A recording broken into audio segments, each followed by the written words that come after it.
नमस्कार. आपण पाहत आहात लोक तुफान न्यूज. सत्याचा आवाज, जनतेचा विश्वास. अल्पवयीन मुलीचा 6 महिने पाठलाग, अश्लील बोलून दिला धमक्या. आरोपीला 3 वर्ष सक्त मजुरी. जालना न्यायालयाचा महत्वपूर्ण निकाल. आरोपीवर 15,000चा दंडही ठोठावला. 16 वर्षीय अल्पवयीन मुलीचा तब्बल 6 महिन्यापासून पाठलाग करून तिला त्रास देणं, मोबाईलवरून अश्लील बोलणे तसेच शिक्षण बंद करण्याची धमकी देणाऱ्या आरोपीला न्यायालयाने 3 वर्ष सक्त मजुरीची शिक्षा सुनावली आहे. आरोपी वरद उर्फ पुरुषोत्तम सायराज नायडू याला न्यायालयाने 15,000चा दंडही ठोठावला. मिळालेल्या माहितीनुसार आरोपी पीडित मुलीचा 6 महिन्यापासून पाठलाग करत होता. मुलीने मोबाईल क्रमांक दिला नाही तर तुला रस्त्याने जाऊ देणार नाही अशी धमकी आरोपीकडून देण्यात आली होती. तसेच मोबाईलवर अश्लील कॉल करून त्रास देण्यात येत असल्याने पीडित मुलीने घडलेला प्रकार आपल्या आई वडिलांना सांगितला.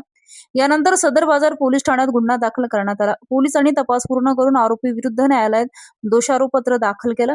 सरकार पक्षाने सादर केलेले पुरावे आणि युक्तिवाद ग्राह्य धरून विशेष जिल्हा व सत्र न्यायालय जालना यांनी आरोपीला दोषी ठरवत 3 वर्ष सक्त मजुरी व 15,000 दंडाची शिक्षा सुनावली. या प्रकरणात विशेष जिल्हा सरकारी अभियोक्ता वर्षा लक्ष्मीकांत मुकीम यांनी सरकार पक्षाची बाजू मांडली. सदर बाजार पोलीस ठाण्याचे पोलीस निरीक्षक संदीप भारती यांच्या मार्गदर्शनाखाली तपास करण्यात आला. लोक तुफान न्यूज, अशफाक पटेल.